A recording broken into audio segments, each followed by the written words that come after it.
요즘은 일잘러가 되는 방법을 다룬 책이 참 많다. 조직에서 일하는 연구원도 본질은 회사원이라서 그런 책들에 소개된 내용을 참고하면 적어도 조직 생활에서 눈치 있는 직원이 될 가능성이 높다. 하지만 연구원이기 때문에 영업이나 마케팅, 전략을 하는 사람들과는 다른 무엇이 있지 않을까?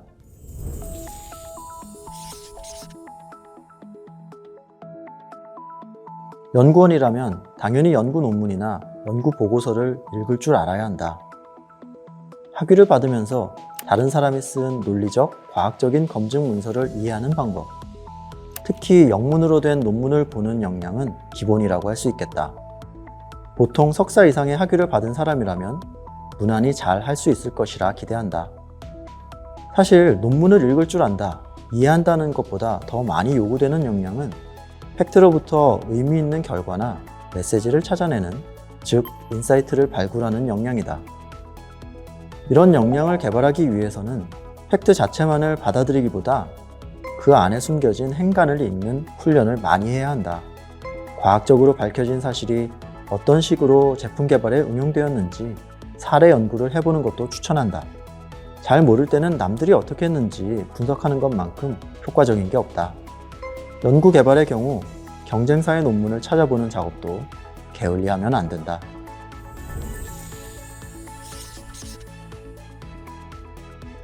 연구할 때 가장 먼저 하는 것 중 하나가 바로 가설 설계다. 제품 개발을 위한 회사 연구에도 가설이 필요한데 여기서 말하는 일잘러 연구원의 상상력이란 혹시 미래에는 이런 일이 벌어지지 않을까? 새로운 타겟을 조절하면 뭔가 새로운 효능이 나오지 않을까 하는 다양한 의외의 생각을 말한다. 언젠가 제품을 개발하는 부서의 동료가 엉뚱한 제품 컨셉을 제안한 적이 있다. 처음엔 별소리를 다 하나 싶었는데 막상 궁금함에 간단한 실험을 해보니 가능성이 보였다. 결과적으로 하나의 완성된 제품을 개발할 수 있었던 새로운 경험이었다. 이렇게 가설을 확장하는 단계에서는 아이디어를 발산하고 수렴하는 과정이 필요한데 브레인스토밍이나 브레인라이팅처럼 아이디어를 얻는 훈련을 하는 것도 도움이 된다.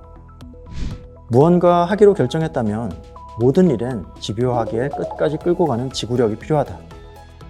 어차피 남들이 생각하지 못했던 새로운 가설을 세우고 그것을 검증하는 과정에서 실패는 반드시 따라온다. 실패가 왔을 때 금방 포기하고 바로 다른 쪽으로 방향을 틀면 곤란하다. 왜 잘 안 되었는지, 내가 세운 가설을 제대로 검증하는 실험 디자인을 한 것인지 꼼꼼히 그리고 끈질기게 검토해야 할 것이다.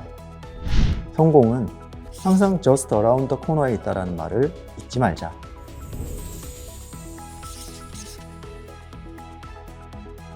도전적이고 열정적으로 무장해서 일을 끈질기게 추진해도 안 되는 일은 있다. 가설이 잘못되었을 수도 있고 기술적 성숙도가 아직 부족해서 또는 회사 정책으로 연구를 중단하는 등 이유는 다양하다. 이럴 때는 빨리 마무리를 짓는 것도 능력이다.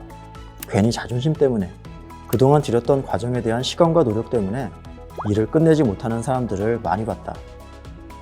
실험과 논리를 디자인할 때 어떤 결과를 얻으면 계속하겠다, 더 이상 여기서 결과를 얻지 못하면 멈추겠다 등의 구체적이고 명확한 판정 기준을 잡고 일을 하는 것이 필요하다. 사람들은 익숙한 영역에서만 일을 하고 싶어 하는 경향이 있다. 일을 이해하고 설계하는 것이 편하기 때문이다.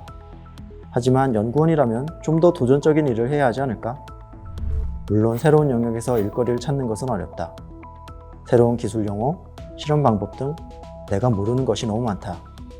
그럴 때 좌절하지 말고 근성 있게 새로운 것을 배운다는 자세로 뚜벅뚜벅 차근차근 접근해야 할 것이다. 여기서 잠시 내 경험을 이야기해보자면 나는 세포를 이용한 연구원의 전문성이 있는데 꽤 오래전부터 컴퓨터를 이용한 연구 방법론이 접목되면 좋겠다고 생각해왔다. 무작정 웹사이트를 검색하면서 내 상상력이 어느 정도 가능할지 탐색했고 카이스트 교수님을 찾아내 공동 연구를 진행했다. 그 결과 유명 학술지의 논문을 발표할 수 있었다. 처음 이 일을 시도할 때는 생물 정보학에 대한 지식이 거의 없었지만 나중엔 결과를 같이 논의할 수 있을 정도로 지식이 쌓였다.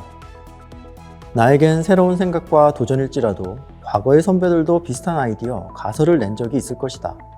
사람 생각은 다 비슷비슷하니까. 그러니 늘 다른 사람들과 함께 소통하고 대화하면서 아이디어를 확장해 가는 것이 좋겠다. 새로운 가설은 실험 조건을 잡는 것도 쉽지 않고 새로운 연구 기법을 도입하는 경우도 필요하다. 남들이 의구심으로 쳐다볼 때면 내가 맞나 싶어 자신감이 떨어지게 된다. 혼자 해결하려고 끙끙대지 말고 옆에 있는 동료들에게 눈을 돌려보기를 권유한다. 분명히 주변에 도움을 줄 수 있는 사람들이 있을 것이다. 참, 이 말은 꼭 하고 싶다. 연구자들의 잘못된 생각 중 하나는 자신이 기술을 잘 완성하면 그것이 끝이라고 보는 것이다. 회사에서는 다른 조직과의 업무 협동이 반드시 필요한데 내가 어떤 새로운 기술을 연구 개발했다고 남들이 저절로 알아주지 않는다. 기다리지 말고 관련 부서에 효과적으로 전달하는 노력을 아끼지 말자. 그래야 비로소 내 성과가 빛을 볼 수 있기 때문이다. 자기 연구의 결과에 혼자서만 만족하지 말고 다른 부서의 사람들에게 적극적으로 소통하는 태도, 특히 비전공자들에게도 전달하기 쉬운 용어와 비유로 기술 홍보를 하는 과정이 꼭 뒤따라야 할 것이다.